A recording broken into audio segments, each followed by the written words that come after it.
Good morning to you both. Valerie, I'll start with you. The fact that we do see Treasury yields climbing higher, as I just mentioned, the 10-year, but also the 2-year, we're seeing the flattening of that yield curve here. Where do we go from here in terms of the bond market and the rates we're seeing, and how do equities continue to take their cue? Well, I really focus on the equity markets. I look at what's happening clearly in the fixed income market, but the implication for equities, I think, is pretty clear. And that is that the environment is very favorable right now for value stocks. Now, it's very interesting because generally in this kind of a rising rate environment, financials tend to do quite well. But what we've seen over the last couple of days in the corporate earnings is that, unfortunately, a lot of the big banks have had significant growth in expenses.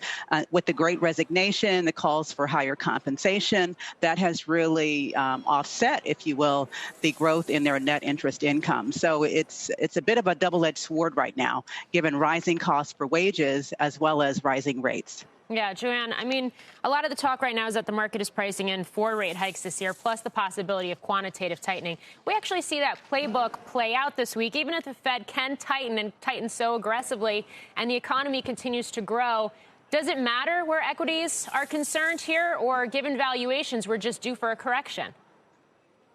Well, Morgan, good morning. I think there's certainly some of that correction coming into play. Mm-hmm. The market's obviously up enormously, but I would like to make a couple of points about putting this in context. I mean, interest rates are still extremely low. Even if we get 4 to 6 rate hikes over time, that's not an enormous cost of money for either firms or consumers. Consumer balance sheets are incredibly strong, and we're still looking at supply recovering this year, which really points to earnings being pretty strong for the market. And that suggests that valuations still need to move higher, even as we have this bit of a reset. And in the past, when we've seen resets in terms of interest rates moving higher by the Fed, the market has pulled back, but it's generally recovered very quickly. And so it comes down to that question: do you really want to time this market, or do you want to keep owning good companies with solid balance sheets and some growth prospects? And that's where we're really focused for our clients. Valerie, I wonder whether or not you think the financial trade, if you're watching the curve and rates, makes sense in the face of what we've heard from J.P. Morgan and today Goldman on expenses. Well, I think it's important to stay well diversified. So I gave the financials sector as an example. But as in any market environment, it's important to maintain diversification across sectors as well as across styles. So I don't think that financials is the only bet here. I think it's important to look at the tech sector as well as consumer discretionary. I know that those have sold off significantly, but that means that there are also some buying opportunities.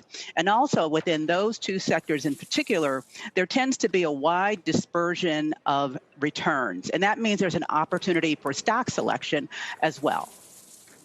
Interesting. Joanne, you just signaled buying opportunities as well. What would you be buying here at these levels, given the pullback?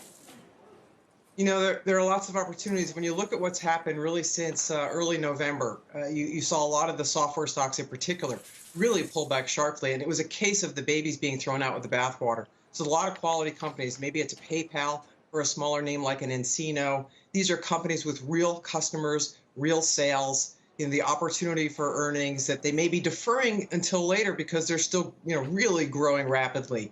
And those are a couple, but, a little bit less aggressive, perhaps something like Broadcom, which sells into data centers, it sells into 5G smartphones, it sells software, it sells security. So these are areas of the economy that are going to grow regardless of what the Federal Reserve needs to do with interest rates. And those are good places to be for the long term. And yes, there's been a lot of panic selling. So these are good opportunities to get involved now, if not already there.